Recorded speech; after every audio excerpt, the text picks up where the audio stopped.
इस फैसले से जयंत चौधरी साहब के कोई मुस्लिम खिलाफ नहीं है।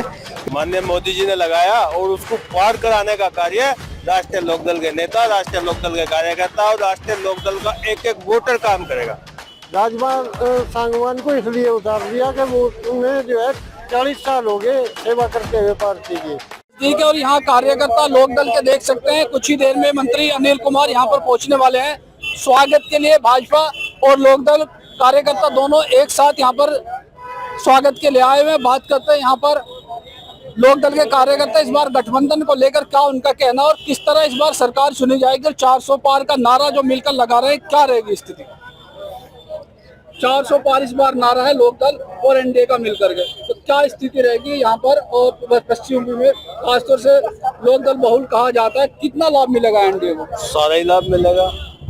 नारा माननीय मोदी जी ने लगाया और उसको पार कराने का कार्य राष्ट्रीय लोकदल के नेता, राष्ट्रीय लोकदल के कार्यकर्ता और राष्ट्रीय लोकदल का एक एक वोटर काम करेगा।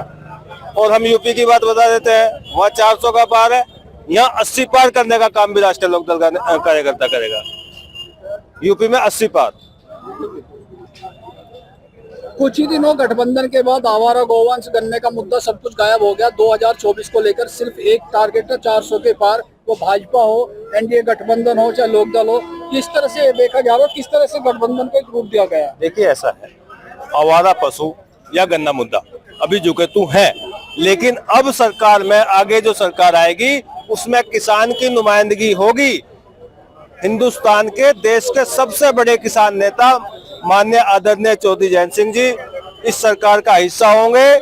और हम आशा ही नहीं, पूर्ण विश्वास के साथ कह सकते हैं कि किसान की, मजदूर की, मजलूम की हर एक समस्या का निराकरण करने का, समाधान कराने का प्रयास माननीय जयंत चौधरी जी का होगा और वो करा के ही रहेंगे, इसमें कोई संदेह है नहीं। दूसरी ओर भाकियों थोड़ा नाराज चल रहे किसानों की बात को लेकर के, इस लोकसभा में क्या फर्क पड़ेगा? भाकियों का जवाब हम नहीं देंगे। हम इतना कहना चाहेंगे, 400 पार का नारा है और एनडीए गठबंधन हमारा है। भाइयों का जवाब हमारे नेता ही देंगे। इस बार युवा लोकदल और एनडीए गठबंधन को 400 का पार नारा दिया गया, किस तरह लाभ मिलेगा वेस्ट यूपी में? पूरा लाभ मिलेगा, क्योंकि वेस्ट यूपी में जो है राष्ट्रीय लोकदल बहुत बड़ा प्रभाव रखती है। और आप देख रहे होंगे, लगातार आपने देखा होगा, उससे पहले जो 2022 का चुनाव हुआ उसमें भी राष्ट्रीय लोकदल की एक अहम भूमिका रही। और जिस तरफ राष्ट्रीय लोकदल हो जाती है वहाँ तो एक तरफ हो जाता है चुनाव। हाँ, ये भी जा रहा है कि जाट वर्ग भी कहीं ना कहीं जयंत चौधरी से नाराज है। ऐसा कुछ नहीं है, सारा जाट एक तरफ है और एक तरफा वोट करेगा। हम लगातार क्षेत्र में घूम रहे हैं और क्षेत्र के मुद्दे, जनता के मुद्दे जो भी है उनको सब पे काम किया जा रहा है। सारा वोट एक तरफा भाजपा के पक्ष में जाएगा। कुछ कहना चाहोगे भाई? लड़के से गठबंधन को देखा जा रहा है, 400 का पार नारा दिया जा रहा है। जो हमारे राष्ट्रीय अध्यक्ष चौधरी जयंत सिंह जी एनडीए में शामिल हुए हैं, वो किसानों की समस्या हल करवाने के लिए शामिल हुए हैं। बिना सरकार के समस्या हल हो ही नहीं सकती। 13 महीने हम सड़कों पर भी रहे, लेकिन सरकार ही तो करेगी जो कुछ करेगी।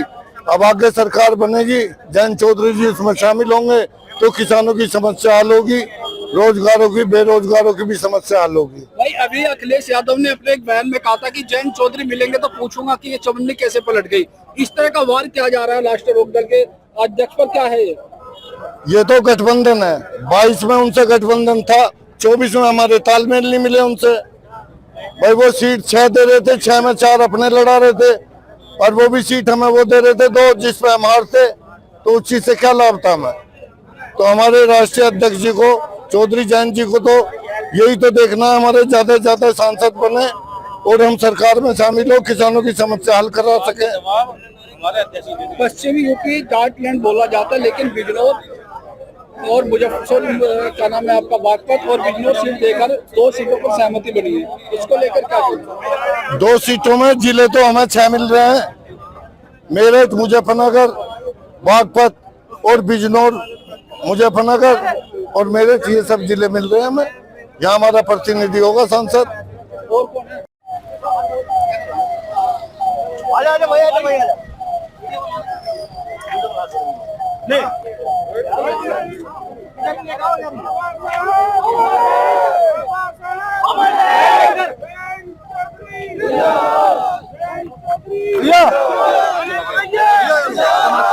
शुरू है ना?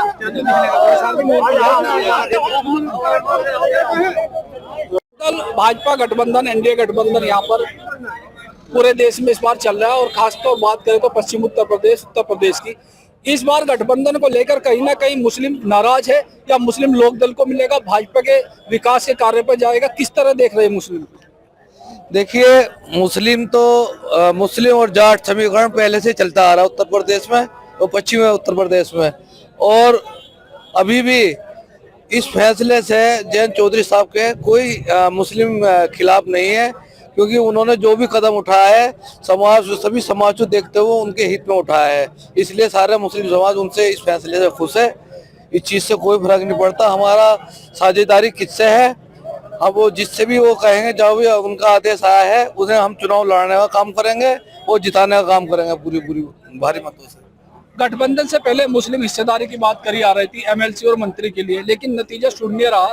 उसको लेकर के मुस्लिम कहीं ना कहीं नाराज भी चमक रहा है, लेकिन कितना % आप मुस्लिमों को समझ रहे नाराज है? और समाजवादी और बसपा के सामने भी स्थिति यही है।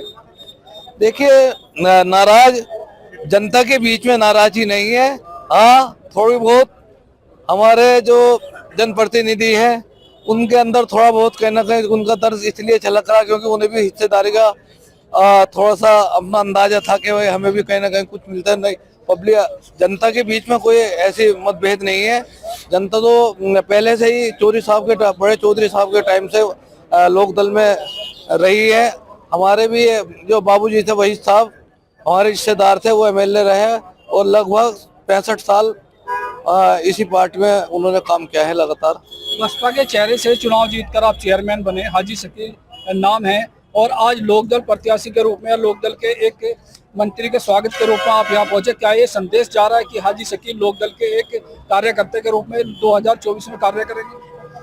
देखिए, मैं अभी तक जो भी डिसीजन लिया है मेरा अपना कोई डिसीजन नहीं है। पहले मैंने अपने दलित भाइयों से और सर्व समाज से एक सलाह की, उन्होंने मुझे कहा जैसे उनका जनता का निर्देश आया दिशा निर्देश के हिसाब से ही मैं लोकदल ज्वाइन की है और उनके साथ ही चल के मुझे काम करना आगे भी। मेरा अपना अकेले का फैसला नहीं है, पूरी लाहौर की जनता का फैसला था, इसलिए मैं लोकदल में आया हूँ। को लेकर राष्ट्रीय लोकदल इसमें लाभ मिलेगा या आने वाले चुनाव में इसका नुकसान होगा? गठबंधन लाभ रहेगा, आने वाले में कोई नुकसान नहीं रहेगा। जयंत चौधरी लगातार किसानों की बात उठाते थे और किसान वर्ग भी कहीं ना कहीं इसको लेकर अब भी उठाओगे। जाट के साथ साथ किसान वर्ग भी कहीं ना कहीं इसको लेकर नाराज है कि जयंत चौधरी ने बिना समझौता बिना पूछ के ये गठबंधन किया है। 36 बिरादरी में कोई नाराज नहीं है, जो जैन जी ने कर दिया वो सबके लिए एक है। लेकिन 60 सालों में पहली बार ऐसा आ रहा है कि बागपत में लोकदल प्रत्याशी जो विरासत मानी जाती है, जयंत चौधरी, चौधरी चरण सिंह और चौधरी अजीत सिंह, और इस बार राजकुमार सांगवान को प्रत्याशी उतारा है। राजकुमार सांगवान को इसलिए उतार दिया कि वो उन्हें जो है 40 साल हो गए सेवा करते हुए पार्टी की। ये बड़ा दिल दिखाया चौधरी साहब ने, ये दिखाया बड़ा दिल, अपनी संसदीय सीट अपने एक छोटे से कार्यकर्ता को देके बहुत बड़ा दिल दिखाया। हर किसी के पास इतना बड़ा जिगरा नहीं होता जितना बड़ा दिल का काम चौधरी साहब ने किया है। एक आम कार्यकर्ता को अपनी संसदीय सीट देना, आप देखते होंगे गांव का एक प्रधान जिसको पता तो ये 200 वोट मिलने वाली है, वो अपनी प्रधानी की सीट छोड़ने को तैयार नहीं है, और चौधरी साहब ने इतना बड़ा निर्णय लिया है। कितने बोल्ड निर्णय चौधरी साहब ने लिए इस बार, और ये दिखाया कि क्यों हम लोग चौधरी साहब पर फख्र करते हैं। जाट और मुस्लिम एक साथ पिछले काफी चुनाव से लगातार आ रहे हैं, इस बार मुस्लिमों में कुछ नाराजगी इस बात को लेकर के, क्या मुस्लिम लोकदल के साथ जाएगा? मुस्लिम लोकदल के साथ था, मुस्लिम लोकदल के साथ है और मुस्लिम लोकदल के साथ रहेगा, क्योंकि मुस्लिम समाज की, किसान वर्ग की आवाज उठाने वाला कोई आदमी अगली सरकार में शामिल होगा। मुसलमानों को ये दिख रहा है कि आपकी आवाज उठाने वाला वहां पहुंच रहा है। मुसलमान को इतना बावला नहीं है, मुसलमान को कोई ऐसी बीजेपी से दिक्कत नहीं है। सही निर्णय लेगी भारतीय जनता पार्टी भी, आके सरकार आओगी, सही निर्णय लेगी, मुसलमान साथ रहेगा, साथ